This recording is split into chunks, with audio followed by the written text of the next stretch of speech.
तो नहीं कोई चिंता ना अंधेरों का डर है, नहीं कोई चिंता ना अंधेरों का डर। नमः शिवाय, नमः शिवाय,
विश्वनाथ भगवान की जय, महाकालेश्वर भगवान की जय, ओमकारेश्वर भगवान की जय, अमरेश्वर महादेव की जय, श्री गोविंद भगवान की जय।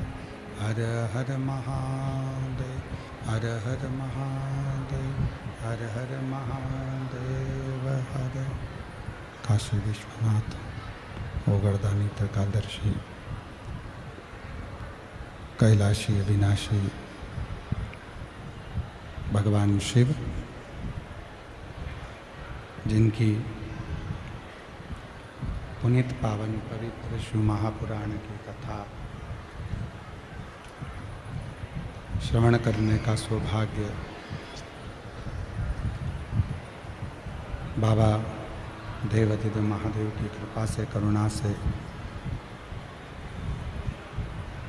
उनकी उदारता से आप और हमको प्राप्त हुआ है।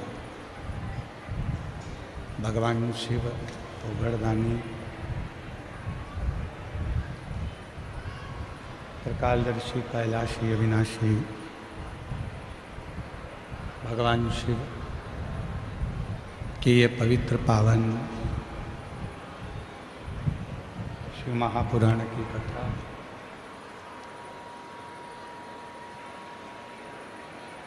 भगवान शिव की ही उदारता से, करुणा से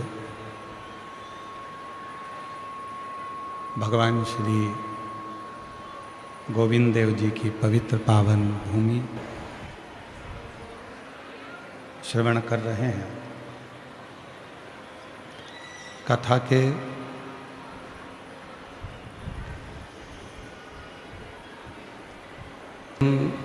सभी आयोजक परिवार इस पवित्र पावन शिव महापुराण की कथा भगवान शिव की कृपा से, करुणा से, उनकी उदारता से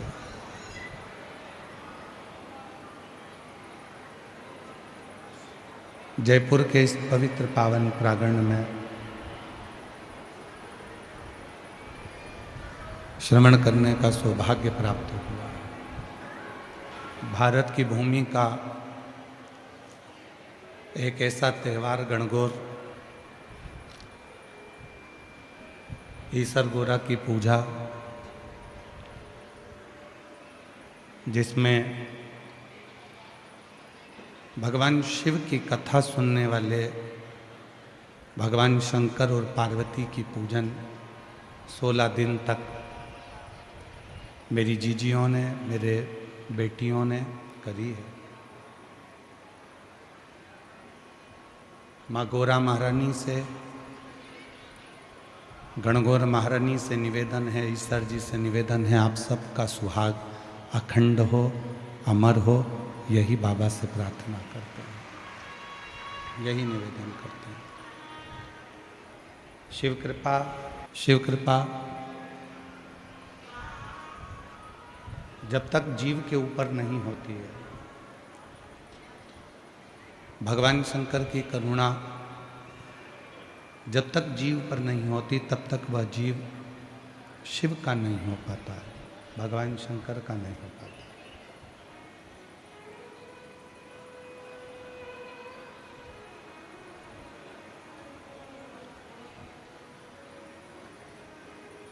शिव पुराण की कथा कहती है कि जीवन में जैसा हम कर्म करते हैं,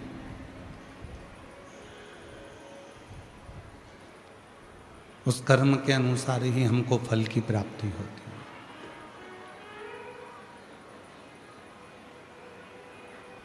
आप कैसा कर्म कर रहे हैं, किस प्रकार का आप कर्म कर रहे हैं, उसके अनुसार ही आपको फल प्राप्त होगा।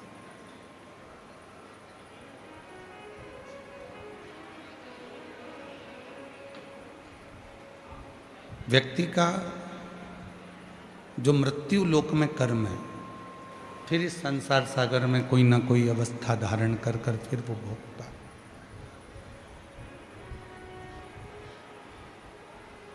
इसलिए शिव महापुराण की कथा कहती है, हमारा पूर्व का जो कर्म है, हम पूर्व में जो कर्म कर चुके होते हैं, उसी कर्म के अनुसार हमको अगला जन्म प्राप्त होता है।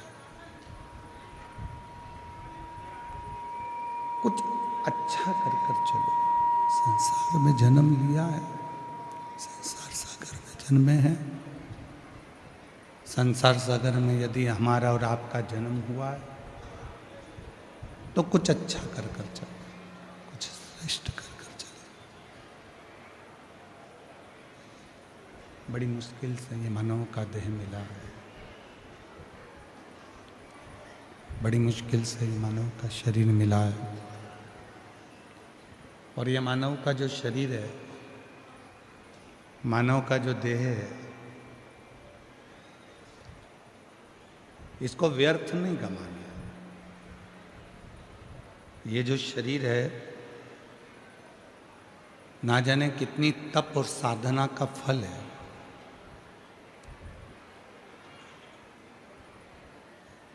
शिव महापुराण ने कभी ये नहीं कहा कि आप अपना घर छोड़ो, परिवार छोड़ो, कुटुंब छोड़ो, रिश्ते छोड़ो, नाते छोड़ो।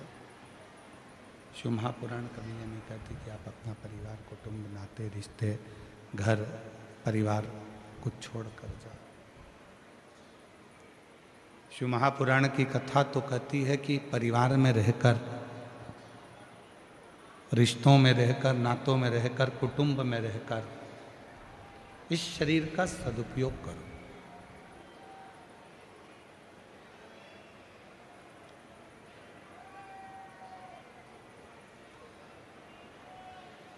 जितना रिश्तों में रहोगे, नातों में रहोगे, कुटुंब में रहोगे, परिवार में रहोगे, और परिवार में रहकर जितना जितना आप परमात्मा का स्मरण करोगे, उतना सुख आपकी जिंदगी में आता है। घर छोड़ने की जरूरत नहीं है, परिवार छोड़ने की जरूरत नहीं है, नाते रिश्ते छोड़ने की जरूरत नहीं है।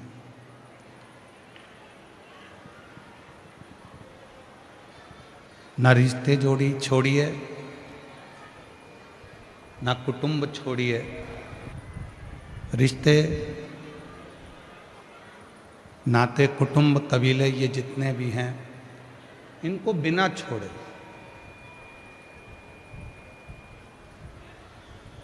आप शिव की भक्ति को कितना धारण कर सकते हो। जरूरी नहीं कि संबंधों को छोड़ेंगे तो परमात्मा मिलेगा। हमने कई लोगों के मुख से सुना है कि घर छोड़ दो,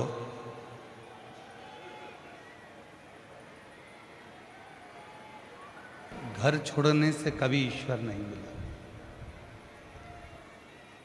परिवार छोड़ने से कभी ईश्वर नहीं मिला। हाँ, शिव महापुराण की कथा एक बात कहती है, अपने भीतर के अभिमान को छोड़ दो, ईश्वर मिल जाएगा, ईश्वर प्राप्त है।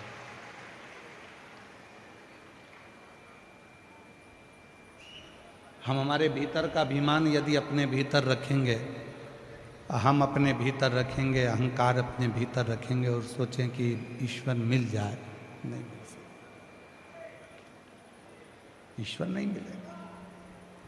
ईश्वर कब प्राप्त होगा? परमात्मा कब प्राप्त होगा? जब हमारे भीतर का अभिमान जाएगा, हमारे भीतर की अभिमत्ता जाएगी, हमारे भीतर का अहम जाएगा, हमारे भीतर की आसक्ति चली जाएगी, तृष्णा चली जाएगी।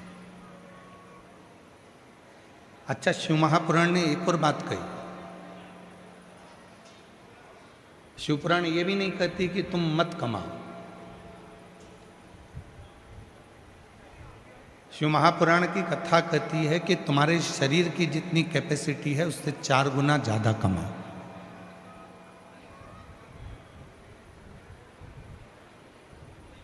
शिव महापुराण ये भी नहीं कहती कि आप किसी नदी के तट पर जाकर बैठ जाओ। शिव पुराण तो कहती है अपने कर्म में लगे रहो और जितना बन सके उतना अपना कर्म करो।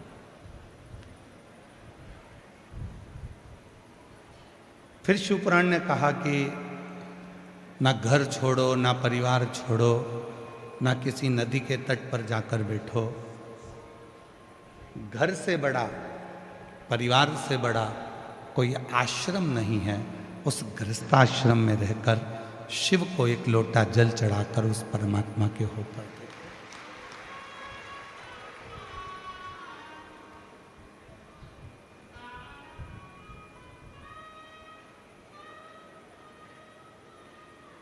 ऐसे कई लोग हैं संसार सागर में जो अपना घर छोड़ देते हैं, परिवार छोड़ देते हैं, नाते छोड़ देते हैं, रिश्ते छोड़ देते हैं, कुटुंब छोड़ देते हैं, परिवार छोड़ देते हैं और विचार करते हैं कि कहीं ना कहीं मुझे भगवान मिल जाएगा। पर भगवान कहते हैं कि शिवजी कहते हैं नंदी से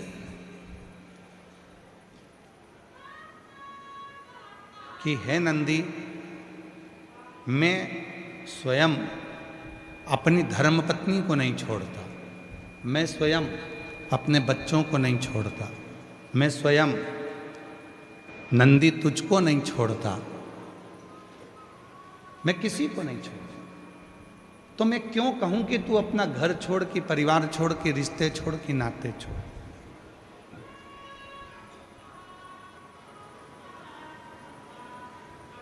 शिव महापुराण की कथा कहती है, भगवान शंकर का चरित्र कहता है, शिव तत्व कहता है कि आपको कुछ छोड़ने की जरूरत नहीं है, कुछ नहीं छोड़ना है। आपको तो केवल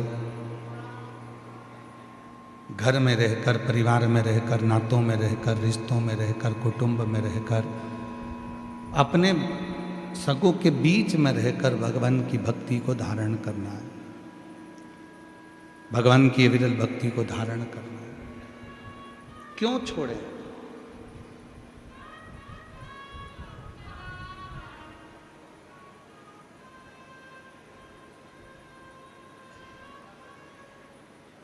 सतयुग, त्रेतायुग, द्वापर और कलयुग, इन चारों युगों में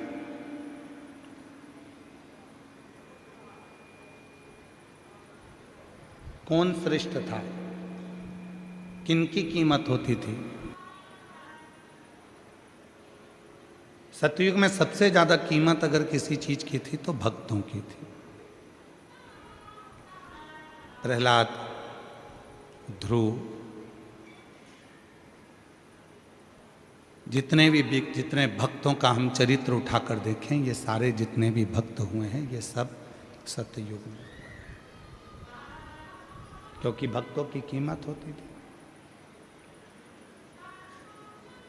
सतयुग में जितनी कीमत भक्तों की थी उतनी कीमत किसी की नहीं थी। लोग उनको पूछते थे, सम्मान करते थे, आदर करते थे, सत्कार करते थे। सतयुग में भक्तों की कीमत थी। त्रेता युग आया तो त्रेता युग में भले आदमी की कीमत थी। आंत्री ऋषि, मातंग, शबरी, जितने भी भले थे, भले आदमी की कीमत।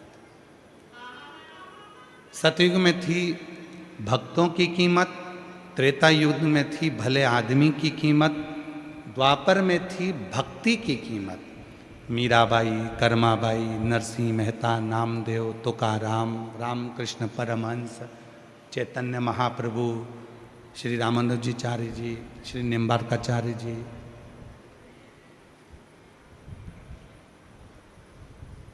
भक्ति की कीमत बढ़ी। सत्ययुग में भक्तों की कीमत बड़ी थी। त्रेता युग में भले आदमी की कीमत बड़ी थी कि भले आदमी को सम्मान, आदर, सत्कार, भले आदमी की कीमत है। द्वापर आया, भक्ति की कीमत बढ़ी। अब आया कलयुग, तो कलयुग में केवल भ्रष्ट व्यक्ति की कीमत बढ़ी है, बाकी की सबकी कीमत घट गई है।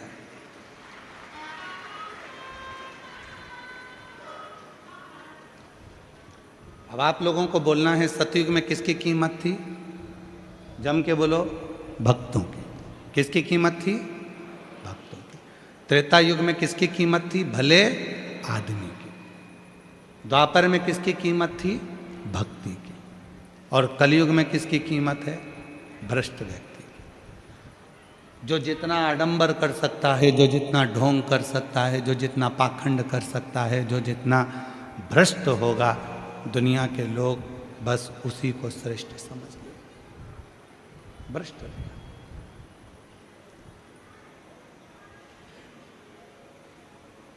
आज दुनिया के लोगों ने करा क्या?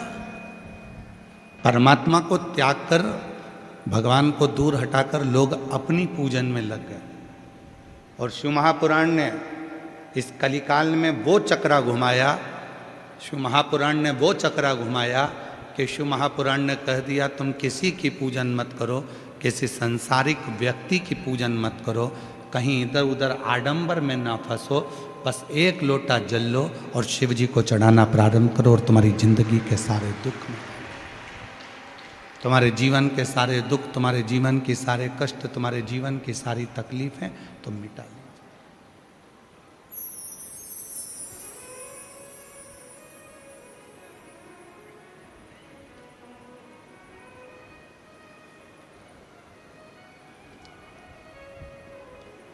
आप में से कितने लोग हैं?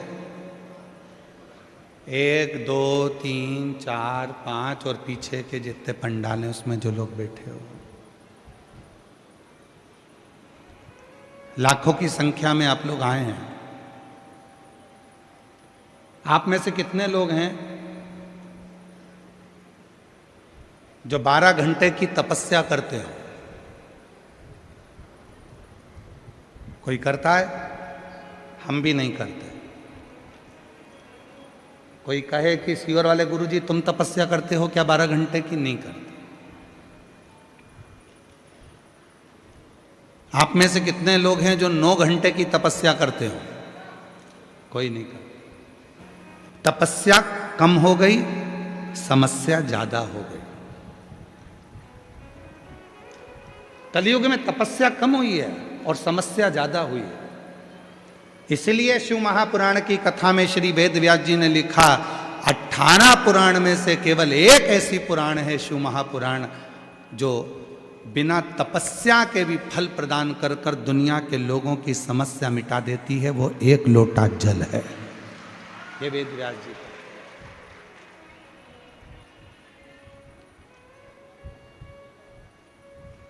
14 घंटे की तपस्या, 12 घंटे की तपस्या, 6 घंटे की तपस्या, 3 घंटे की तपस्या, 2 घंटे की तपस्या, 1 घंटे की तपस्या। कली काल में तपस्या कम हो गई है और समस्या बढ़ती चली गई है। हर व्यक्ति के जीवन में समस्या पड़ी हुई है। दुनिया का कोई संत, कोई साधु, कोई सन्यासी, कोई तपस्वी, कोई साधक, कोई उपासक, कोई महात्मा, कोई जोगी, कोई सन्यासी, दुनिया का कोई ज्योतिषाचार्य, दुनिया का कोई साधारण व्यक्ति, दुनिया का कोई सेठ, दुनिया का कोई गरीबड़ा और दुनिया का कोई व्यक्ति आकर कह दे कि मेरे जीवन में समस्या नहीं है, तो हम मानेंगे ही नहीं। क्योंकि जो जन्म लेता है, भगवान राम ने भी अगर पृथ्वी पर जन्म लिया है तो उनकी जिंदगी में भी समस्या चली है। भगवान कृष्ण ने भी जन्म लिया है तो उनकी जिंदगी में भी समस्या चली है। स्वयं भारत की भूमि के जितने बड़े बड़े संत, प्रहलाद, ध्रुव, मीरा, कर्मा, नरसिंह मेहता, नानी भाई, जितने जितने भारत की भूमि के संत हुए, उनकी भी जिंदगी में समस्या चली, उनके भी जीवन में समस्या चलती रही।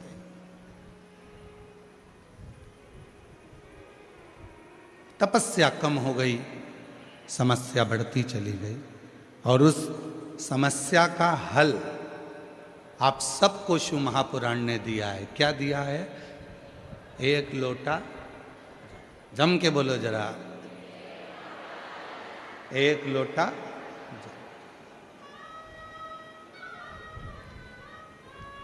14 घंटा तपस्या नहीं कर सकते, 12 घंटा तपस्या नहीं कर सकते,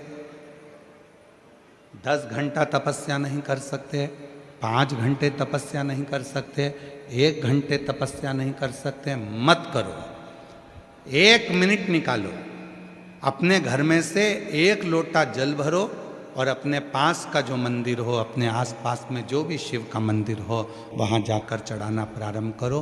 तुम्हारी जिंदगी भर की तपस्या का फल शिव देना प्रारंभ कर देंगे और शिव तुमको सुख देंगे।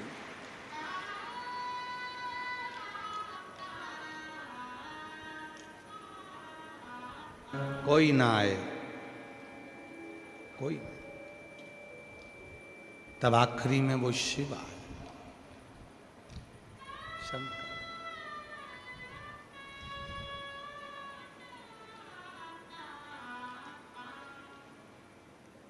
जितने भी युग हुए हैं, प्रत्येक युग में शिव का स्मरण हुआ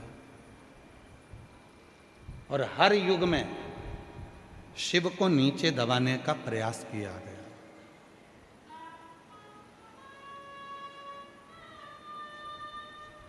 प्रत्येक युग।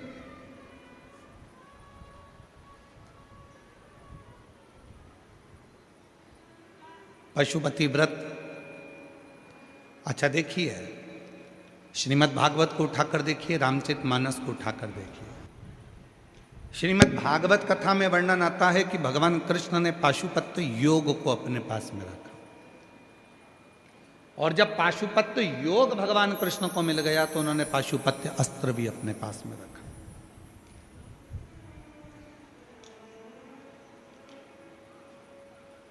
पाशुपत्य योग, पाशुपत्य अस्त्र सब देवताओं ने अपने पास में रखा।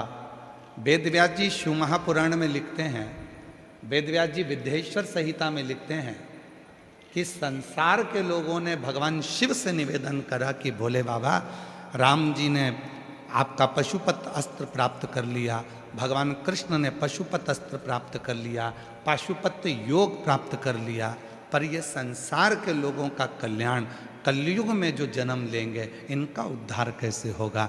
तो वेदव्यास जी लिखते हैं कि भगवान शिव स्वयं माँ पार्वती से कहते हैं कि कली काल में मैंने त्रेता में राम जी को पशुपत अस्त्र दिया है, मैंने द्वापर में भगवान कृष्ण को पशुपत अस्त्र दिया है, मैंने द्वापर में भगवान कृष्ण को पाशुपत योग दिया है, मैंने त्रेता में भगवान राम को पशुपत योग दिया है, पर मैंने कलयुग के लोगों के लिए एक व्रत बचा कर रखा है और वो है पशुपति व्रत। ऐसा व्रत जिससे व्यक्ति कलिकाल में सारे सुख प्राप्त कर सकता।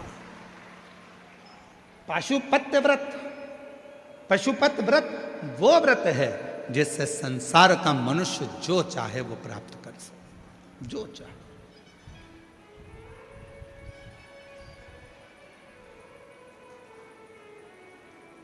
एक बहन ने एक पत्र लिखा है,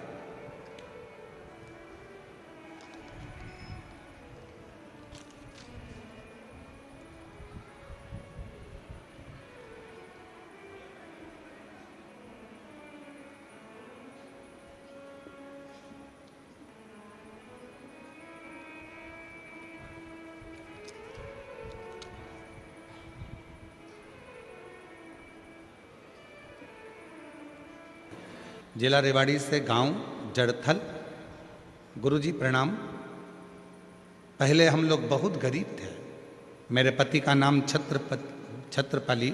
छत्रपाल और मेरा नाम लक्ष्मी है। हमने बहुत सालों तक, महीनों तक हम प्रजापति हैं।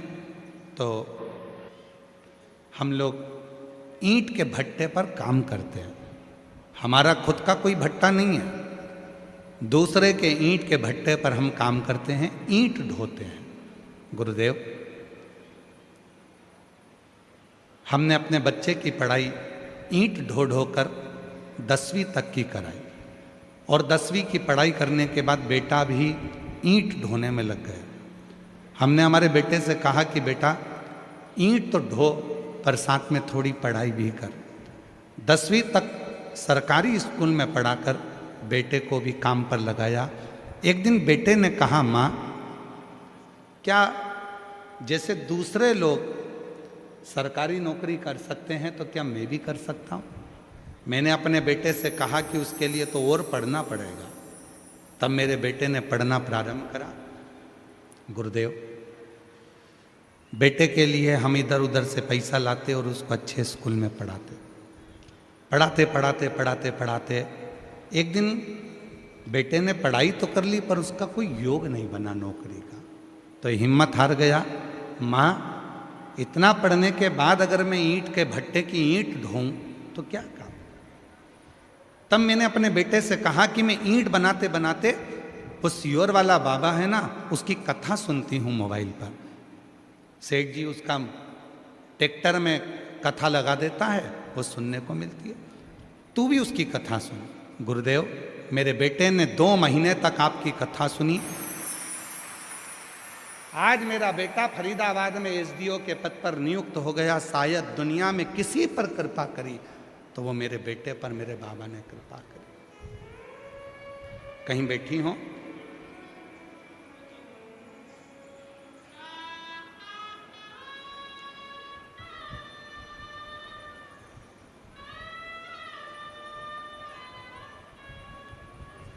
गुरुजी और मेरे बाबा को मैं क्या धन्यवाद दूं? जरा पत्र को पढ़िएगा। इस पत्र की जरा ऊपर वाली लाइन का आप स्मरण करिएगा। मेरे बाबा ने केवल एक नौकरी नहीं, पत्र को पढ़िएगा, मेरे बाबा ने 3-3 नौकरी मेरे बेटे को दी है। 3-3 नौकरी दी, कोई एक नौकरी नहीं छोड़ी। वेदव्यास जी लिखते हैं अपनी शिव पुराण के अंतर्गत, वेदव्यास जी वर्णन करते हैं शिव महापुराण के अंतर्गत। शिव महापुराण में वेदव्यास जी लिखते हैं, मैंने राम जी महाराज को पशुपत अस्त्र दिया है त्रेता में, मैंने राम जी को पशुपत योग दिया है त्रेता में, मैंने द्वापर में भगवान कृष्ण को पशुपत अस्त्र दिया है, पशुपत योग दिया है।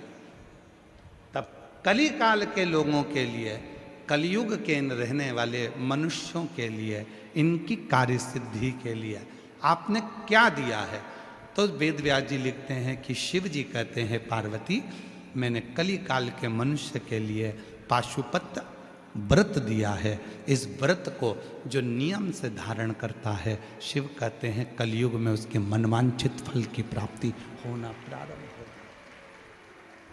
ये वो व्रत है, ये वो साधना है, ये वो तप है, ये वो व्रत है, पाशुपत।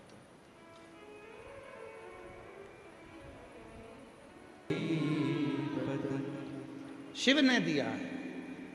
अब संसार के लोग उसको धारण करें ना करें, शिव तत्व कहता है, शिव महापुराण की कथा कहती है, भगवान शंकर का चरित्र कहता है, शिव महापुराण की कथा कहती है, शिव तत्व कहता है कि संसार सागर में इस भव सागर में। शिव की साधना, शिव का तप, शिव की भक्ति बार बार जन्म और मरण के प्रपंच से दूर कर देती। हम नहीं कर सकते। हो सकता है जयपुर के लोग 14 घंटे, 15 घंटे, 10 घंटे की तपस्या करते हों, पर सियोर वाला महाराज तो 10 घंटे की, जाने दो 3 घंटे की तपस्या भी नहीं करता। हम अपनी कह रहे हैं।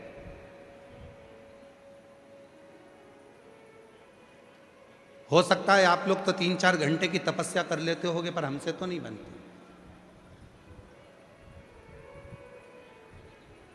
हाँ, हमसे एक काम बनता है जो मेरे वेद व्यास जी ने लिखा शिव पुराण में, कि कली काल में, इस कलयुग में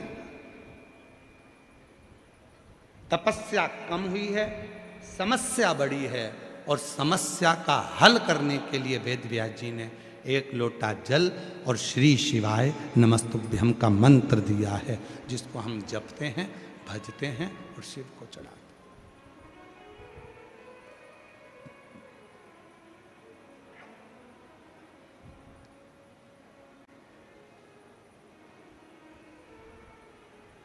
आप में से कितने लोग हैं जो शिव जी के मंदिर में 1 लोटा जल चढ़ाने जाते हैं? हाथ उठाओ जरा। सभी लोग जाते हैं? रखिए, रखिए। प्रणाम आपके चरणों। तेरा मंदिर मत छुड़वाना, पलंग पर मत पटकना, चलते फिराते अगर लेकर भी जाना है तो किसी के आश्रित कर कर मत पटकना, चलते फिरते तेरे धाम तक लेकर जा। चलते फिर। हमें तपस्या नहीं आती है, हमें मंत्र नहीं आता, हमें साधना नहीं आती, हमें नियम नहीं आता। ना हम तप जानते हैं, ना साधना जानते हैं, ना व्रत जानते हैं, ना हम नियम जानते हैं। हम तो केवल एक चीज जानते हैं, श्री शिवाय नमस्तु। हम तो एक चीज जानते हैं केवल, हम कुछ नहीं जानते, कुछ। कितनी सुंदर बात। एक बार मां पार्वती जी बैठी थी अमरनाथ जी की गुफा में और शिव जी कथा कह रहे हैं।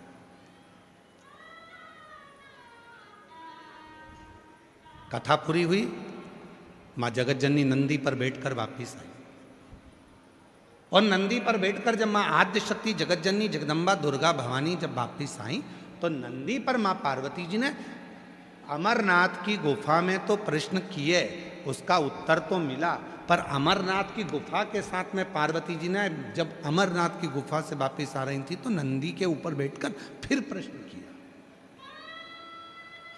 वापिस प्रश्न।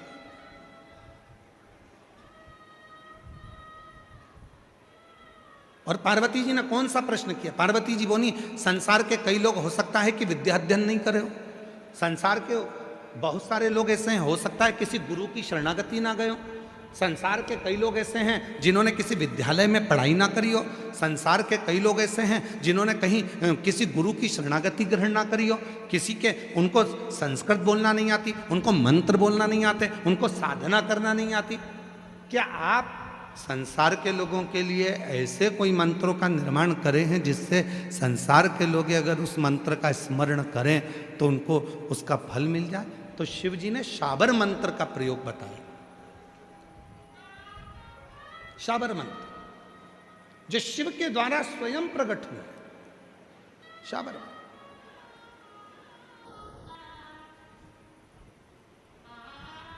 और शाबर मंत्र किसको कहते हैं? शाबर मंत्र कहते किसको है? किसको कहा गया शाबर मंत्र? कई लोग कहते हैं सियोर वाले महाराज जी तो वही की वही भजन गुनगुना देते हैं, वही की वही लाइनें गुनगुनाते रहते हैं, इनकी जितनी कथा सुनो सारी कथा में एक जैसी लाइन मिलेगी, मंत्र बस वो एक एक लाइन गुनगुनाते रहते हैं। क्या है? शिव महापुराण में स्वयं भगवान शंकर पार्वती से कहते हैं, दुनिया के लोगों को मंत्र याद नहीं रहेगा, तपस्या याद नहीं रहेगी तो मैं अपनी इस अंग से शाबर मंत्र को प्रकट करता हूँ। शाबर मंत्र कहते किसको हैं? तो शिव पुराण में वर्णन किया गया, शाबर मंत्र वो मंत्र हैं जिसको आप दिल से, हृदय से शिव जी के पास बैठकर कुछ भी गुनगुनाओगे, वो शिव उसे मंत्र के रूप में स्वीकार कर कर तुम्हारा कल्याण कर देंगे। इसलिए उन मंत्र को, अच्छा दुनिया के लोगों को क्या लगता है कि महाराज जी भजन गा रहे हैं, महाराज जी भजन की लाइन गुनगुना रहे हैं। ना ना ना, इस मंत्र को ये हमारे मुख से, आपके मुख से कोई भी स्तुति निकल रही है, वो स्तुति बारंबार निकलेगी तो मंत्र का काम करेगी। आप बार बार अगर किसी को एक ही बात कहोगे, राम राम सा, राम राम सा, राम राम सा, तो वो मंत्र हो जाएगा। जय श्री कृष्णा सा, जय श्री कृष्णा सा, मंत्र हो जाएगा। श्री शिवाय नमस्तुभ्यम, श्री शिवाय नमस्तुभ्यम, मंत्र हो जाएगा। जब एक ही लाइन को तुम बार बार गुनगुनाइए तो वो मंत्र, वो केवल भजन की लाइन नहीं होगी, वो शंकर का शाबर मंत्र बन जाता है। लिखे होंगे सारे मंत्र पुराणों में मिलेंगे, क्या शाबर मंत्र कहीं लिखा हुआ मिलेगा? तो शंकर भगवान ने कहा नहीं पार्वती, शाबर मंत्र वो मंत्र होता है मेरा बिना पढ़ा लिखा भक्त, जिसको ना मंत्र आए, ना तपस्या आए, ना साधना आए, ना व्रत आए, वो भक्त जब मेरे मंदिर में आकर मुझसे कुछ भी बोलता है, मैं उसको स्वीकार कर कर मंत्र समझकर उसकी झोली भरना प्रारंभ कर देता हूं।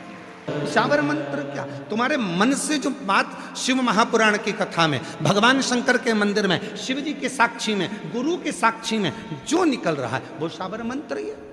और उस मंत्र का प्रभाव कितना होता है कि दुनिया के लोगों का काम, शिव पुराण की कथा में पहुंचते हैं, 7 दिन की कथा बैठकर सुनते हैं, बाबा से प्रार्थना करते हैं, और दुनिया के लोग कहते हैं हमारा यह काम हो गया, 3 महीने में बाबा ने हमारी सुन ली। क्यों सुन ली? क्योंकि आप सब इस कथा में बैठकर शाबर मंत्र को गुनगुनाते हो, शिव के उस मंत्र का स्मरण करते हो, दिल से प्रार्थना करते हो, और जब जो प्रार्थना करी जाती है वही मंत्र हो जाता है, और उस मंत्र को शिव स्वीकार कर लेता है। शिव स्वीकार। एक पत्र है, अच्छा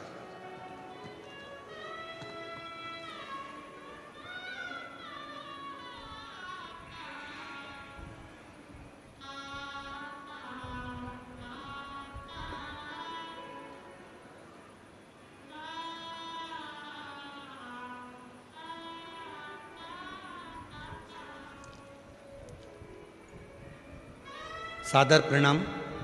मैं सरोज देवी, जिला चुरू, राजस्थान की रहने वाली हूँ। आपकी कथा 4 पंडाल में सुनी। पहली बार पुष्कर में, दूसरी बार सीहोर में, तीसरी बार रतनगढ़ में, चौथी बार जयपुर में, पिछली बार सुनकर गई हूँ। गुरुदेव, केवल एक नियम था, मेरी बेटी पढ़ाई कर रही है और उसको नीट क्लियर करना है, उसका नीट क्लियर नहीं हो रहा था। बाबा से 5 पंडाल का नियम लिया था कि 5 पंडाल में कथा सुनूंगी, और 5 पंडाल में तो मुझे विश्वास है कि मेरी बेटी का नीट क्लियर कराएगा। गुरुदेव, आपकी कथा बिल्कुल सत्य कहती है, जो पंडाल में बैठकर मांगो वो देता है। बाबा ने ऐसी कृपा करी, मेरी बेटी ने 12th क्लियर करा और नीट का एग्ज़ाम भी बाबा की कृपा से दिया। और आज मैं छाती ठोक कर कहूँ, मेरी बेटी को एक गवर्नमेंट कॉलेज नहीं, 2 गवर्नमेंट कॉलेज से लेटर आया। मेरी बेटी को 2 मेडिकल कॉलेज में सिलेक्शन मिला, 2 मेडिकल कॉलेज से पत्र आया, एक नहीं 2। गुरुदेव, आज मेरी बेटी बीकानेर के MBBS कर रही है, और मैं क्या वर्णन करूं गुरुदेव, शिव शिव है। आप कहते हो कि मेहनत को 4 गुना करो, मेरी बेटी ने वही करा। बेलपत्र पर शहद लगाकर बाबा को चढ़ाती और बाबा के मंदिर में सफाई करती। गुरुदेव, बाबा की कृपा का क्या गुणगान करूं, वो कभी झोली खाली नहीं रखता, भरता जरूर है, भरता। एक पत्र और है, बड़ा सुंदर, देखिए।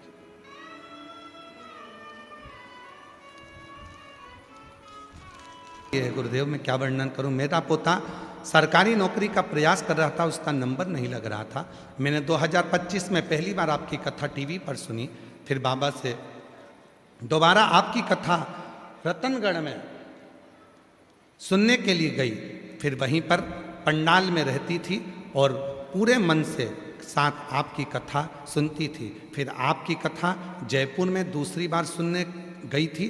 बाबा, मैं क्या वर्णन करूं, मेरे पोते के हाथ पर गठान हो गई थी। बाबा वह शिवालय भी जाता और जल भी चढ़ाता और वही जल अपने हाथ पर शरीर पर लगाता। फिर कुछ दिनों में उसकी गठान ठीक हो गई और बाबा मेरा पोता रोज मंदिर जाता, जल चढ़ाता। आप कहते हो मेहनत करो, मेरा बेटा मेहनत करता और बाबा की कृपा से आज मेरे बेटे का इंडियन आर्मी में सिलेक्शन हो गया और उसकी ट्रेनिंग जबलपुर में चल रही है। मैं बाबा को यहाँ प्रणाम करती हूँ। मैंने अपने पोते का फोटो भी लगाया। एक विश्वास। तो शिव जी ने क्या दिया?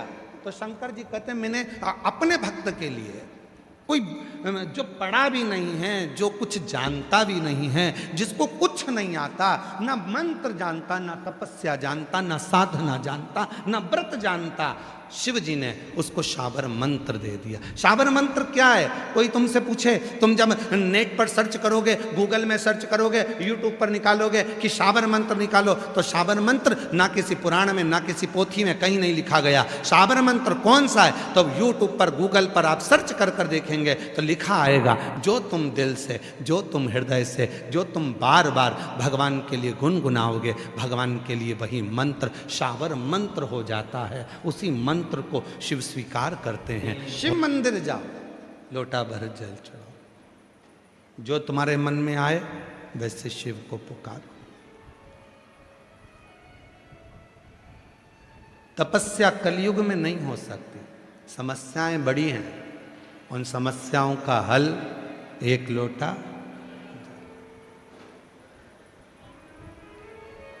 बड़ी है समस्या।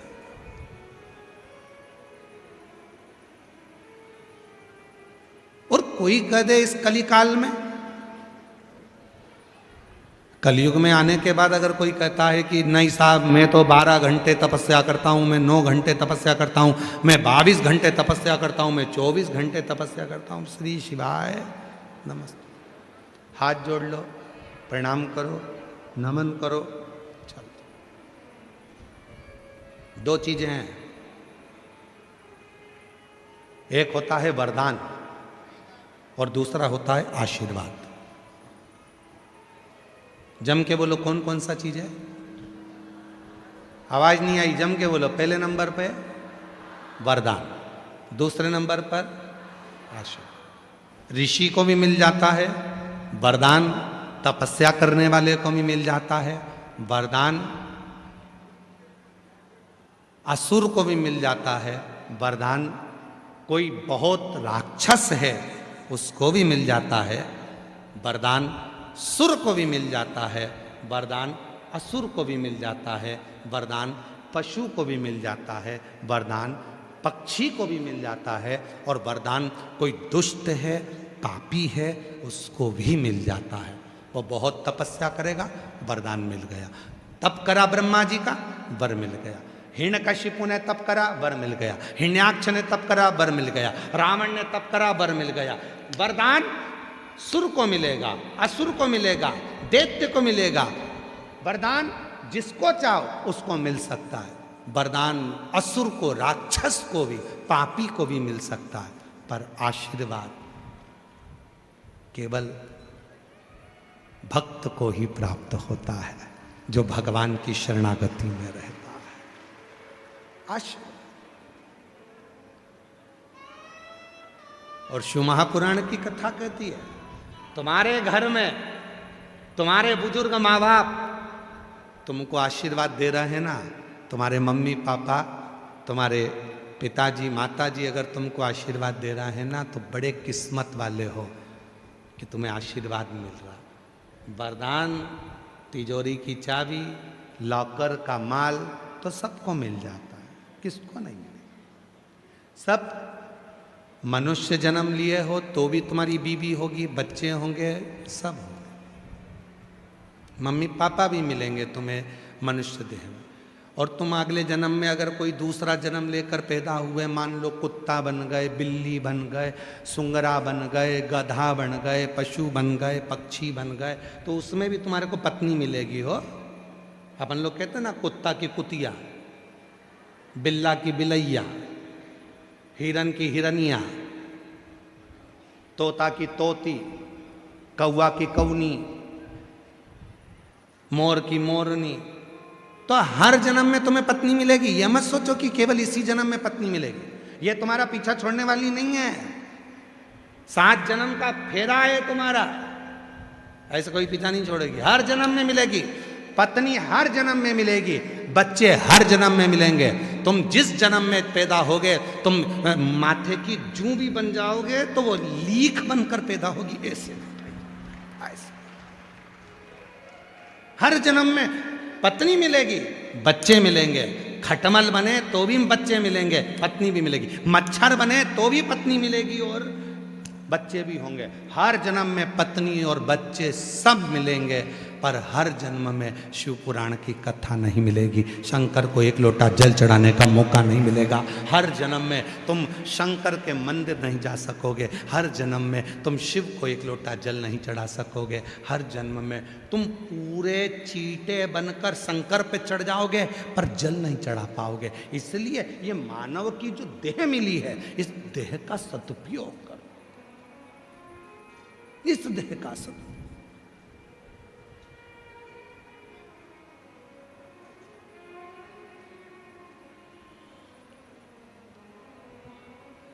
तो वरदान मिलना सरल है, पर आशीर्वाद मिलना कठिन है। मम्मी आशीर्वाद दे रही है, पापा आशीर्वाद दे रहे हैं, पिताजी आशीर्वाद दे रहे हैं, माँ आशीर्वाद दे रही है, रिश्तेदार आशीर्वाद दे रहे हैं। समझ लेना भगवान की बड़ी कृपा है। कोई तो है जो तुम्हें आशीर्वाद दे रहा है। पर पांव पड़ना बंद मत करो। सास से खूब लड़ो, पर पांव पड़ना बंद मत करो। खूब लड़ लो, जितनी तुम्हारी कैपेसिटी है, जूड़ा बांध बांध के लड़ो, अच्छी जोरदार लड़ो, दमदारी से लड़ो, पर प्रणाम करना बंद मत करना, पांव पड़ना बंद मत करना। वो लड़ ले, झगड़ ले, तुम्हें रोटी नहीं दे, अलग कर दे, दूसरे मकान में भेज दे, तो भी सिर पे पल्लू मल्लू लेके तुरंत पहुंच जा। और 30 त्योहार पे जाके डोकरी के बुढ़िया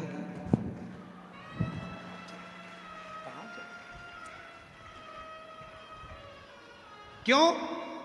शिव पुराण कहती है कितनी भी लड़ाई हो जाए और सास के तुमने पांव पकड़ लिए, घर के बुजुर्ग के तुमने पांव पकड़ लिए, भले वो अंदर से कुड़ के गाली भी देगी ना, तो भी आशीर्वाद ही कहलाएगा। वो भी आशीर्वाद, वो बद्दुआ भी देगी तो भी आशीर्वाद कहलाएगा। खूब लड़ो, दिल से लड़ो, 4-5 पराठे खा खा के लड़ो।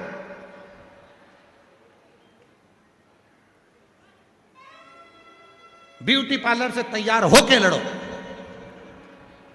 खूब लड़ो, पर पांव पड़ना बंद मत करो। चरण जरूर पकड़ो, प्रणाम जरूर करो, नमन जरूर करो।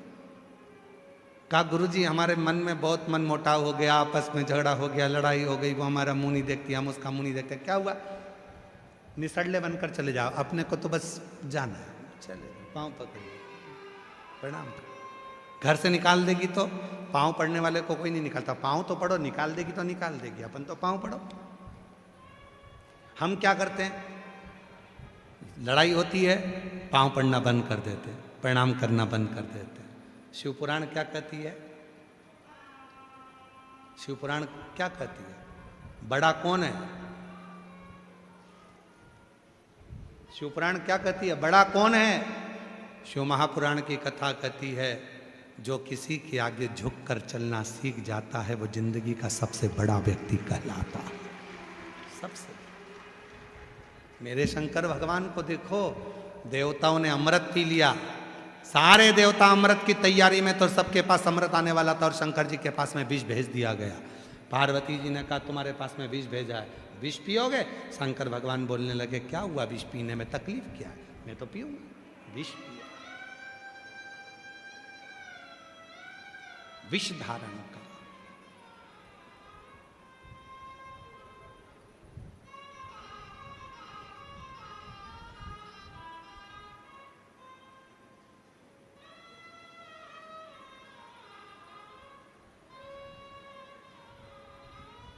कहे कुछ भी।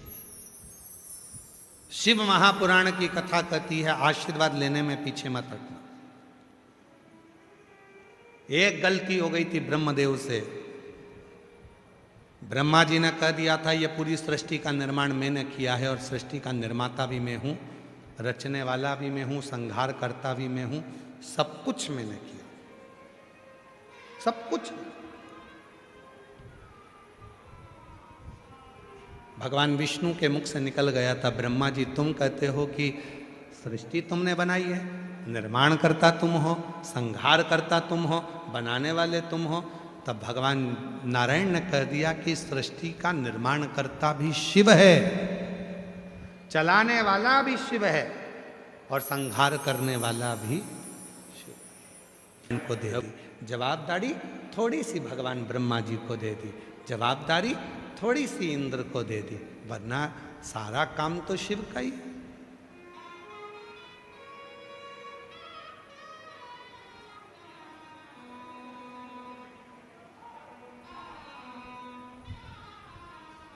एक बहुत प्रश्न है, सुंदर प्रश्न है, उत्तर दीजिएगा जरा, ठीक है? सभी लोग उत्तर देना। किडनी जरूरी है, लीवर जरूरी है कि श्वास जरूरी है? जम के बोलो जरा। श्वास। श्वास ही नहीं होगी तो किडनी और लीवर का क्या खाक करोगे? श्वास कौन है? शिव। चल रही है, चला रहा, पूरी सृष्टि का निर्माण करता भी वही है, संहार करता भी वही है। केवल उन्होंने दे दिया, नारायण आप ये कार्य करिएगा, ब्रह्मा जी आप ये कार्य करिएगा। मैं ज़्यादा कार्य नहीं कर सकता क्योंकि मैं तो अपनी मस्ती में रहता हूँ, अपनी मस्ती। आप ये कार्य करो, चलाओ, ठीक है। भगवान नारायण ने कहा ब्रह्मा जी से कि सृष्टि का संहार करता और चलाने वाला शिव है। ब्रह्मा जी मारने को तैयार नहीं हुए और जब ब्रह्मा जी नहीं माने तो ब्रह्मा जी ने कहा कि कौन शिव? मैं शिव को भी नहीं जानता। तो भगवान शंकर और ब्रह्मा जी ने एक बड़े पर्वत को घुमाना प्रारंभ करा। पर्वत जैसे घुमा उसने एक लिंग की आकृति धारण कर ली और लिंग की आकृति में से आवाज आई, हे ब्रह्मा, हे विष्णु, मैं ही शिव हूँ, मांगो क्या चाहते हो, क्या चाहते हो? तब भगवान नारायण ने कहा मांगने के लिए नहीं, ब्रह्मा जी आपको समझ नहीं पा रहे थे, ब्रह्मा जी आपको जान नहीं पा रहे थे, इसलिए आपको प्रकट किया। ब्रह्मा जी कहने लगे ये शिव है, ये एक गोल आकृति, पिंडी की आकृति, शिवलिंग की आकृति, ये शिव है। ब्रह्मा जी मानने को तैयार नहीं हुए कि इनका मुख कहां है, इनका चरण कहां है। और मेरी जीजियों, कई माताओं की आदत रहती है कि शिवलिंग की पिंडी में मुख देखती हैं। शंकर जी का मुख किधर होगा? इधर है, इधर है, इधर है, इधर है, किधर है? शंकर जी के 5 मुख हैं, चारों दिशा में 4, और एक शंकर जी का मुख शिवलिंग के ठीक ऊपर के भाग में। जैसे ये शिवलिंग दिख रहा है तो एक मुख इधर, एक मुख उधर, एक मुख उधर, एक मुख उधर, और जो ऊपर का गोल भाग दिख रहा है शंकर जी का एक मुख ऊपर की ओर होता है। क्यों? क्योंकि अगर कोई भूल से भी बेलपत्र चारों दिशा की जगह मेरे शिवलिंग पर चढ़ा दे, भूल से भी चावल का दाना ऊपर ना चढ़ाकर नीचे भी चढ़ा दे, भूल से भी एक पुष्प चारों दिशा में या ऊपर की ओर कहीं पर भी शिवलिंग पर अगर ये कहीं पर भी चढ़ाएगी, शंकर कहते हैं मैं उसको स्वीकार कर लूंगा। मेरे पास में सर्वस्वता है। और हम कहां देख रहे हैं? शंकर जी को पाना है तो कहाँ बैठना पड़ेगा? यहाँ बैठो। शिव जी को पाना है तो क्या करना पड़ेगा? ऐसे करना पड़ेगा। शंकर भगवान का शिवलिंग कहता है तुम्हारे घर में शंकर भगवान का शिवलिंग है, उस शिवलिंग का मुख कहाँ पर है? तो शिव पुराण कहती है चारों दिशा में मुख है और शंकर का शिवलिंग का एक मुख ऊपर की ओर भी है। शिव स्वयं आनंद के साथ पशुपति नाथ के रूप में पंचानंद बनकर विराजमान। एक मुख भगवान नारायण, ब्रह्मा 4 मुख और भगवान शिव 5। एकानंद चतुरानन, आखिरी में वृषभावान। मतलब शिव जी की आरती में भी शंकर भगवान सबसे पीछे। क्यों? शिव जी कहते हैं तुम आगे रहो, तुम आगे रहोगे तो मुझे खुशी मिलेगी। मैं विष पीकर भी खुश रह लेता हूँ, विष पीकर भी मैं देवों में भी देव महादेव कहला जाता हूँ, और तुम अमृत पीकर भी देव कहला पाते हो। अमृत पीकर भी तुम देवता हो और मैं विष पीकर भी महादेव। महादेव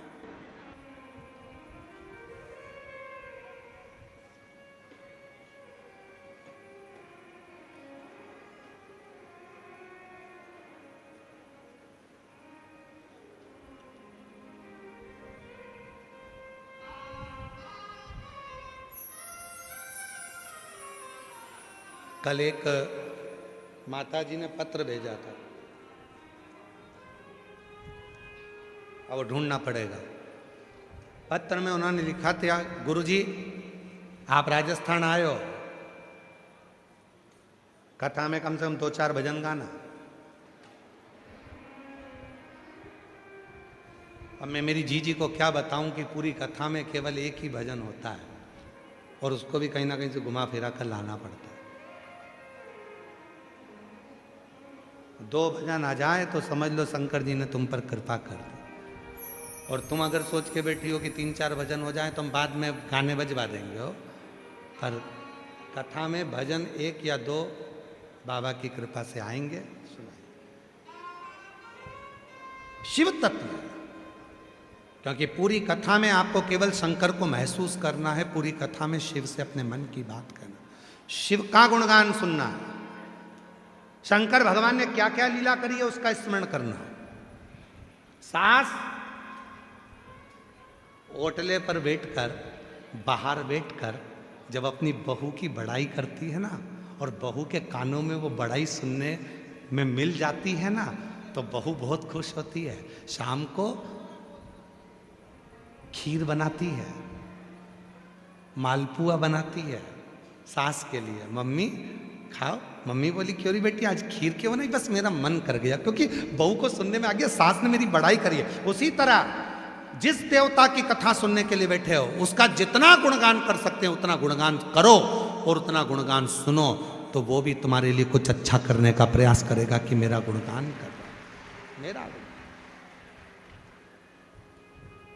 शुद्ध भाव से। ब्रह्मा जी से कहा कि यही शिव है, ब्रह्मा जी नहीं। अब ब्रह्मा जी क्या बोले भगवान विष्णु से, मुझे शिवलिंग का चरण देखना है और सिर देखना, कहां मुख है मुझे वो देखना, शिव जी का मुख कहां पर है मुझे वो देखना। भगवान नारायण ने हाथ जोड़कर ब्रह्मा जी से कहा, ब्रह्मदेव कैसी बात करते हो, शंकर भगवान के शिवलिंग में मुख देखने की होड़ मत रखो। और फिर निवेदन करूं पूरी जयपुर के श्रोताओं से, कोई तुमसे पूछे कि तुमने शंकर जी को देखा है, साफ मना कर देना कि ना तो हमने शिव जी को देखा है और ना कभी हम शिव जी को देखना चाहते हैं। शिव जी को देखना भी नहीं चाहते और ना हम शिव जी को कभी देखें, तो फिर शिव पुराण की कथा क्यों सुनते हो कि हवा चल रही है। हम तुम्हारे सामने कूलर चला देते हैं, हवा दिखाकर बताओ कि हवा कहाँ है, ऐसी चल रहा है इसकी हवा कहाँ है, पेड़ों से हवा निकल कर जा रही है, हवा कहाँ है, हवा दिखती नहीं है पर शरीर उसको महसूस करता है। शिव दिखता नहीं है पर वो महसूस करने में आता है, जब वो झोली भरता है तो महसूस होता है कि उसने कृपा कर दी, उसने कृपा। एक पत्र है, अच्छा है, देखिए।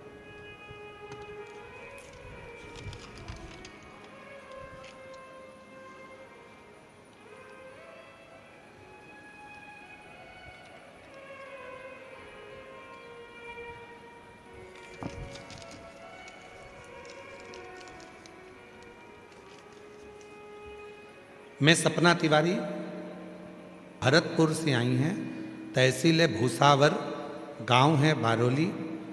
मैं सपना तिवारी, 1 लोटे जल का मैं क्या वर्णन करूं गुरुदेव। मेरे पति की मृत्यु 2022 में हो गई थी। मेरे 2 छोटे बच्चे हैं, मैं बहुत दुखी हो गई थी गुरुदेव। फिर मेरी ननंद ने शिव महापुराण के बारे में बताया। गुरुजी, बहुत रोती थी मैं। पति चला गया 2022 में। 38 वर्ष की मेरी उम्र है। घर में 2 बच्चे हैं। क्या करूं? कैसे भरण पोषण होगा? खूब रोती थी। तब मेरी ननंद ने कहा, भाभी क्यों रोती हो? सियोर वाला बाबा कथा कहता है, तुम सुनना तो चालू करो।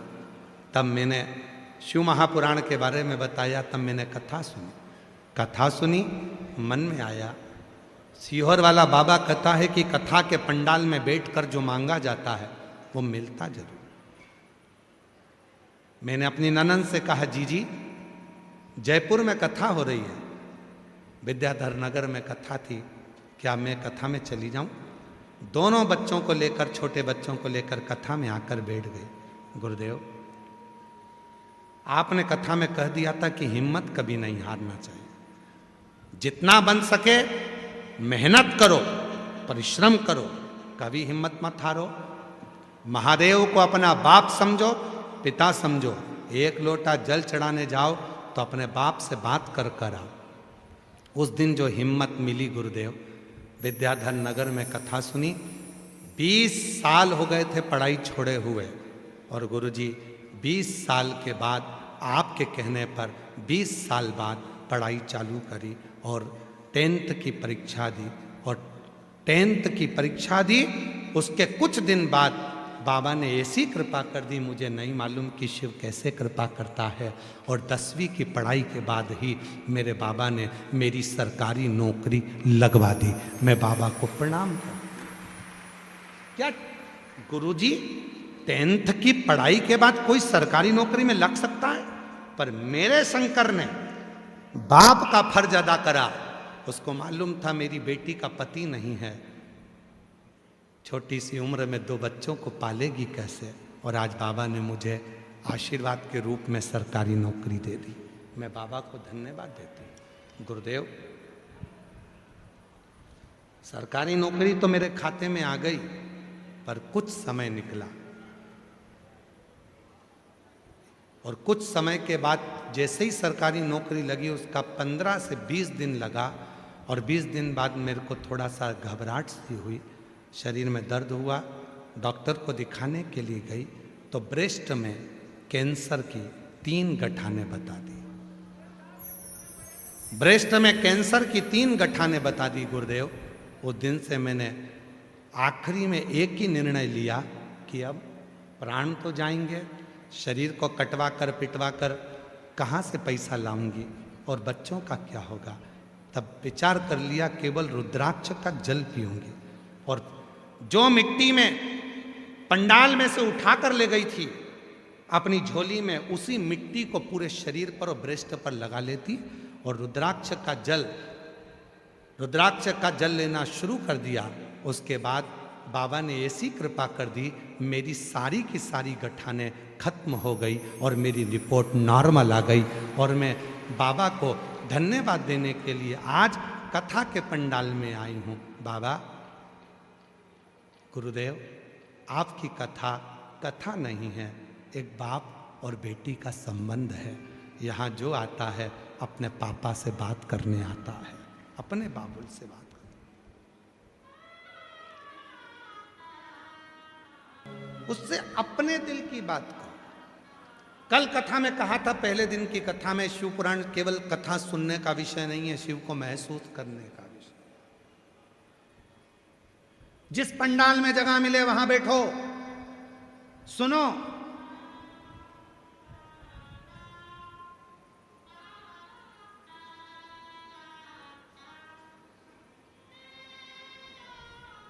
जहां जगह मिले वहां बैठ जाओ, सुनो उसको, महसूस करो कि मैं मेरे बाप के पास बैठी हूं, सुनने के लिए आया है। मेरे बाबुल से अपने मन की बात कहूं, सुनेगा, उसको कहो। और जयपुर की इस पवित्र धरा से निवेदन करूं, मेरी जीजियों, जिंदगी में ऐसा कोई दुख नहीं है, जीवन में ऐसा कोई दुख नहीं है जिस दुख का हल नहीं है। और हल, प्रत्येक दुख का हल मेरे देव अधिदेव महादेव के चरणारविंद में है। प्रत्येक दुख,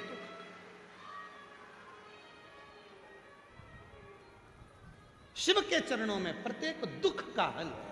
कितनी बड़ी, उस बेटी ने लिखा ब्रेस्ट के कैंसर में 3 गठान ब्रेस्ट कैंसर की बता दी, हिम्मत नहीं हारी, शिव का जल पीती रही, पहुंच गई सी और रुद्राक्ष ले आई, तांबे के लोटे में गलाती, शिव जी को चढ़ाती, पीना चालू करा। पंडाल की कथा में से गई थी तो मिट्टी बांध कर ले गई थी, उस मिट्टी को शरीर पर लगाती। दूसरी बार जांच कराने पहुंची, डॉक्टर ने कह दिया ऑपरेशन की जरूरत नहीं है, 3 गठाने गल चुकी हैं और कैंसर की रिपोर्ट नॉर्मल आ गई। उसको प्रेम से बोलो, स्नेह से बोलो, वो स्वीकार करो, स्वीकार करो। ये जो बच्चा जा रहा है, 7 ऑपरेशन हो गए हैं इस बच्चे के, इसकी यूरिन की नली का 7 ऑपरेशन हो गया और डॉक्टर ने आखिरी में जवाब दे दिया था, तो इसको भी कथा के पंडाल में लेकर आया था और आज बच्चा खुद चल कर आया है, उसके लिए भी साधुता करिए। शिव तत्व है, ये केवल कथा नहीं है कि कथा के पंडाल में गए, श्रीमद् भागवत हो रही है आपने श्रवण कर लिया, राम कथा हो रही है आपने श्रवण कर लिया, विष्णु पुराण हो रही है, नर्मदा पुराण हो रही है, लिंग पुराण हो रही है, स्कंद पुराण हो रही है, सुन लिया। ये केवल सुनने का विषय नहीं है, या महसूस करो, महसूस। हम श्री घनश्याम जी रावत जी को, हम श्री राकेश जी रावत जी को, हर्षे जी को बहुत बहुत साधुवाद देते हैं कि बाबा ने आपको अगर यजमान बनाकर बिठाया है तो कहीं ना कहीं आप उस शंकर के पुत्र हो, शिव की संतान हो, जो मेरे बाबा ने आपको पकड़ कर यहाँ बिठाया है। शिव की कृपा, शिव की कृपा, उसकी करुणा के बिना संसार में कुछ नहीं हो सकता, कुछ नहीं। और रावत जी बड़ी खुशी मनाना कि बाबा ने करुणा कर कर आप लोगों को यहाँ बिठाया, ये बड़ी खुशी की बात है। लोगों की जिंदगी हो जाती है, भागवत के यजमान बनना सरल है, राम कथा के यजमान बनना सरल है, पर शिव महापुराण का यजमान बनना कठिन है, क्योंकि शिव खुद स्वयं जजमान के रूप में आकर बैठता है, तब जाकर शिव महापुराण की कथा हो। बहुत कठिन। भागवत कराना सरल है, राम कथा कराना सरल है, शादी करना सरल है, सारी पुराणे करवाना सरल है, पर शिव पुराण कराना कठिन है। क्यों? सारी व्यवस्थाओं को सुचारू रूप से करो तो भी बाबा रोज प्रतिदिन कोई ना कोई परीक्षा लेता रहता है। पूरे 7 दिन परीक्षा चलती है शिव पुराण की कथा में, सफल हो जाए ये शिव की कृपा होती है। संग नहीं है कि जिसको केवल सुन लिया, सियोर वाला महाराज आ गया और सुना के चले गया, ना ना। इस कथा को केवल लोग कथा के पंडाल में केवल स्तुति करने के लिए आते हैं, केवल प्रार्थना, उसको निवेदन करने के लिए आते हैं, उसकी मिट्टी को लगाने के लिए शरीर पर आते हैं, उसको विनय करने के लिए आते हैं।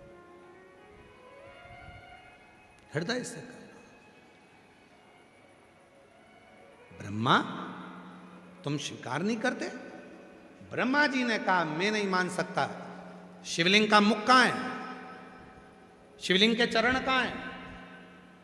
और याद रखना मेरी जीजियों, मेरे जीजाओं, मेरी बेटियों, मेरे बेटाओं, मेरे बुजुर्ग माँ बाप, स्मरण में रखना, शंकर के मंदिर में तुम कहीं पर भी बैठकर शंकर को जल चढ़ाओगे वो स्वीकार करेगा।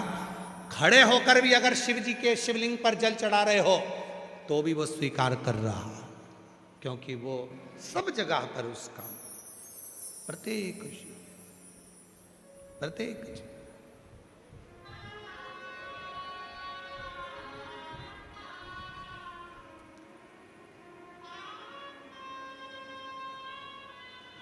सर्वस्व हर कण में वही बैठा है, प्रत्येक कण।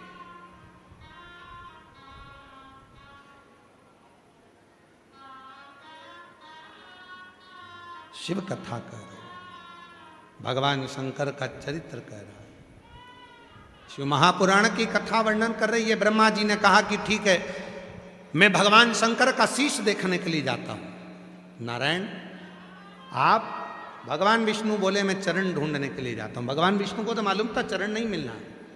शिव के चरण मिलेंगे क्या? नहीं मिल सकते। अभी आपको कथा में कहा, कोई पूछे कि शंकर जी को देखा है? नहीं देखा। शंकर जी को देखना चाहोगे? नहीं देखना चाहते। हम तो उसको महसूस करना चाहते।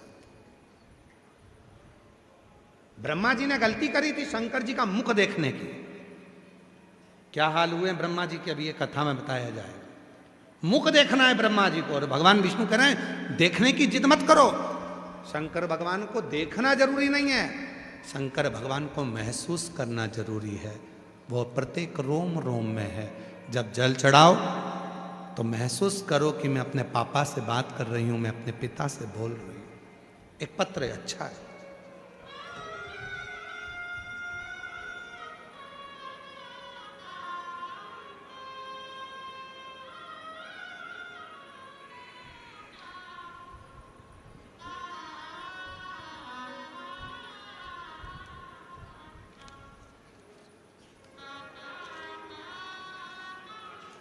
में आधा नाम तो दिख रहा है, आधा नाम नहीं दिख रहा है, पर हम जितना नाम दिख रहा है उतना बोल दे रहे हैं। मेरा नाम कविता, मेरे पति का नाम रमेश कुमार सोनी है। गुरुजी, मैं हनुमानगढ़ जिला तहसील भादरा से आई हूँ। मेरा मोबाइल नंबर ये है। एक लोटा जल, पत्र आगे फिर फटा हुआ है कि कृपा का मैं क्या वर्णन करूँ गुरुदेव। मेरे पति ने आर्मी से 2020 में रिटायरमेंट लिया। दूसरी सरकारी नौकरी की तैयारी कर रहे थे। बहुत प्रयास करने पर भी नौकरी नहीं लगी। तब हर बार निराश हो जाते थे। फिर एक दिन मोबाइल में आपकी कथा देखी, आपने बताया कि एक लोटा जल सारी समस्या का हल। फिर अगले दिन से ही हम पति पत्नी दोनों मंदिर जाना शुरू किया और एक लोटा जल बाबा को चढ़ाना। 2023 में हम दोनों कुबेरेश्वर धाम गए और भोले बाबा को प्रणाम किया, कंकर शंकर की पूजन की और एक कंकर शंकर घर ले आए, उसकी पूजन करना शुरू किया। हम दोनों ने पशुपतिनाथ का व्रत किया। 2025 में आपकी कथा जब जयपुर में हुई, हमने 7 दिन तक पंडाल में कथा सुनी।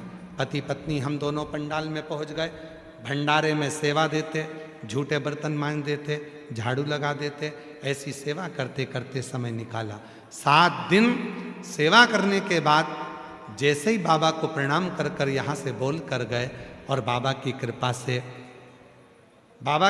से CISF में SI के पद पर मेरे पति की नियुक्ति हो गई।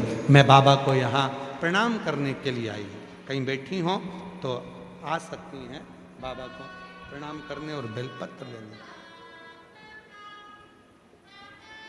शिव को पहचानना, शंकर को। शिव तत्व कह रहा, ब्रह्मा जी मुख ढूंढ रहे हैं।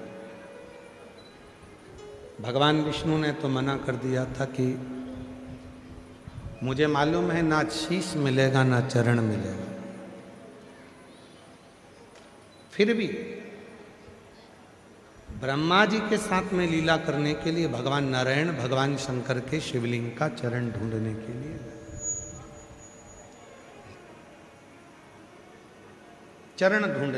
पहुंचे। ब्रह्मा जी ऊपर जाते जाते जाते जाते एक गौ माता को देख लेते हैं। गाय से कहते हैं ब्रह्मा जी कि तुम मेरे साथ चलो। भगवान विष्णु के सामने कह देना कि ब्रह्मा जी को भगवान शंकर का शीश मिल गया। गौ माता बोली मैं काय को झूठ बोलूं। ब्रह्मा जी ने कहा कि जो पहली रोटी बनेगी मैं तुझे दिलवाऊंगा, इसलिए तू एक झूठ बोल दे।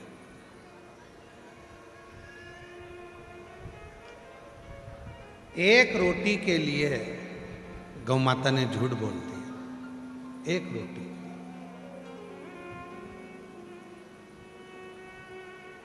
और गौ माता ने झूठ बोला, गाय को लेकर चल दिए। बीच में केतकी का पुष्प मिला।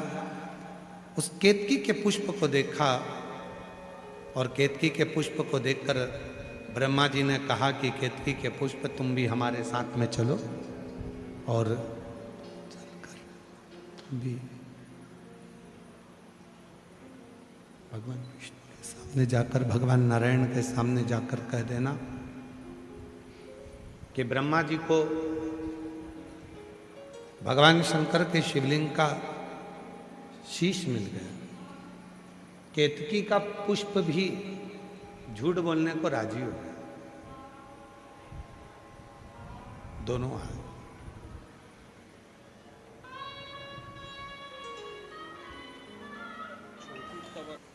ब्रह्मा जी केतकी का पुष्प और गौ माता को लेकर ब्रह्मदेव भगवान नारायण के पास में आ गए।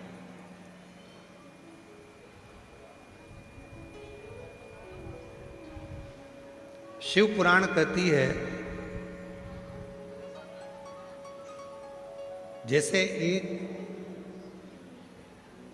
शमी के पत्र में रोग को मिटाने की सामर्थ्यता होती है, जैसे एक बेलपत्र में दुनिया का धन पाने की, वैभव पाने की सामर्थ्यता होती है, एक दुर्वा में क्लेश मिटाने की सामर्थ्यता होती है, एक दुर्वा। और एक चावल के दाने में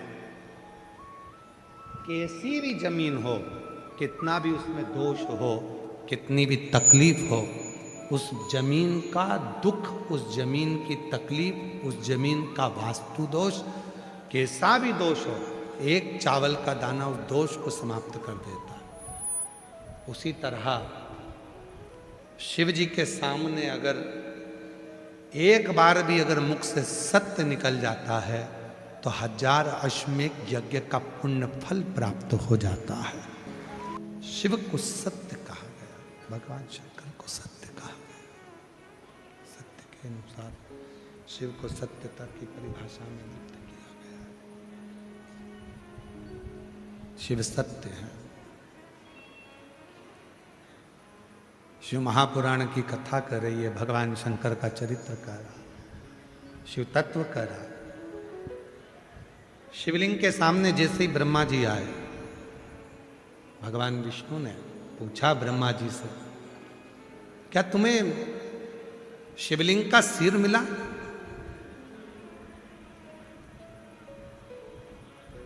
ब्रह्मा जी बोले मैं बाद में बताऊंगा, पहले आप बताओ कि आपको चरण मिले। भगवान सत्यनारायण के रूप में भगवान नारायण ने तुरंत कह दिया कि मुझे भगवान शंकर का चरण नहीं मिला। इतने में शिवलिंग में से आकाशवाणी हो गई, है नारायण, तुमने मेरे सामने सत्य कहा है, आज से पृथ्वी पर तुम सत्य नारायण के रूप में पूजे जाओगे और पूरी दुनिया तुम्हारी पूजेगी। कितने लोग हैं जिनके यहाँ पर सत्यनारायण की कथा हुई है? हाथ उठाओ जरा, सबके यहाँ हुई है? पूरी कथा को पढ़कर देखिए सत्यनारायण भगवान की। पूरी कथा में एक लाइन मिलेगी आपको, लक्कड़हारे ने इस तरह से पूजन करी, सत्यनारायण की कथा करवाई। ब्राह्मण देवता ने इस तरह से दरिद्र ब्राह्मण ने पूजन कराई। राजा ने सत्यनारायण की कथा सुनी, उसने सत्यनारायण की कथा करवाई। पूरी कथा में अगर किसी ब्राह्मण देवता से तुम पूछोगे कि इस पूरी सत्यनारायण की कथा में सत्यनारायण जी की कथा कौन सी थी, जिसको ब्राह्मण ने सुना था, जिसने लक्कड़हारे ने सुना था, जिसको राजा ने श्रवण किया था, जिसने बनिए की बेटी ने श्रवण किया था, इसमें सत्यनारायण जी की कथा कौन सी है? तो ब्राह्मण देवता कहेंगे ये सत्यनारायण जी के जो 5 अध्याय हैं, इसमें सत्यनारायण की कथा कौन सी है? तो वो सत्यनारायण जी की एक ही कथा है कि ब्रह्मा जी और भगवान विष्णु ने एक पर्वत का घर्षण किया, शिवलिंग की आकृति उत्पन्न हुई। उस शिवलिंग की आकृति में ब्रह्मा जी शीश देखने गए, भगवान शंकर चरण, भगवान नारायण चरण देखने गए, और चरण नहीं मिले तब भगवान शंकर के शिवलिंग के सामने भगवान विष्णु ने सत्य कह दिया। और जब सत्य कहा तो भगवान शंकर ने शिवलिंग में से आवाज कर कर कहा, हे नारायण, तुमने मेरे शिवलिंग की साक्षी में सत्य बोला है। आज के बाद संसार का मनुष्य तुम्हें सत्यनारायण भगवान के रूप में पूजेगा। जिसके घर में कलश की स्थापना होगी, आम का पल्लव लगेगा और तुम्हारी पूजन कदली फल मेवा से होगी, उसके घर में कभी संपदा की कमी नहीं होगी। ये स्वयं शिव ने कहा। सत्यनारायण भगवान की 5 अध्याय की कथा तो तुमने सुनी, पर उसमें कथा कौन सी है? वो कथा यहां लिखी है शिव पुराण में कि कथा ये है। कोई तुमसे पूछे कि सत्यनारायण जी की कथा कहां से निकली है, तो बताना स्कंद पुराण से निकली है। सत्यनारायण जी की कथा स्कंद पुराण से, सत्यनारायण जी की कथा शिव पुराण से निकली।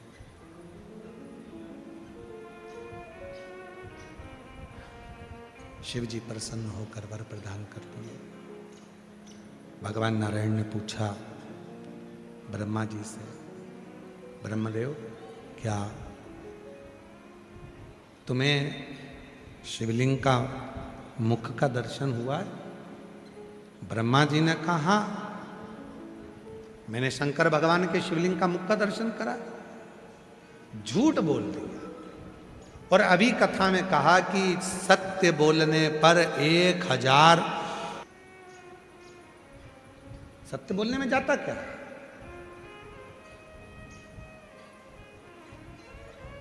एक लड़के ने एक पत्र लिखा है, अच्छा पत्र है, देखिए। अर्धनारीश्वर भगवान का उन्होंने फोटो भी बनाया है। और पूजा शर्मा पत्नी प्रणव शर्मा हिमाचल प्रदेश से है।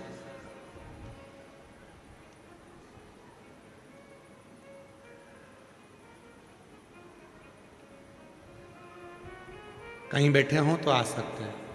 मेरा बेटा आदित्य शर्मा, जिसने 2025 में 12th की परीक्षा दी और परीक्षा देने के बाद में परीक्षा के साथ में ही नीट का एग्जाम दिया। तब उसको नीट का एग्जाम दिया और जयपुर उसको सेंटर मिला। आपकी कथा 1 मई से 7 मई तक जयपुर में पूर्व में चल रही थी 2025 में, और मेरे बेटे का एग्जाम था 4 मई को। तब मेरे बेटे ने मुझसे कहा, माँ तू हमेशा कहती है कि सीहोर वाला बाबा कथा कहता है और पंडाल में बैठकर जो मांगो वो मिलता है। आज दोनों योग एक साथ लगे हैं। मेरा नीट का एग्जाम भी जयपुर में है और बाबा की कथा भी जयपुर में।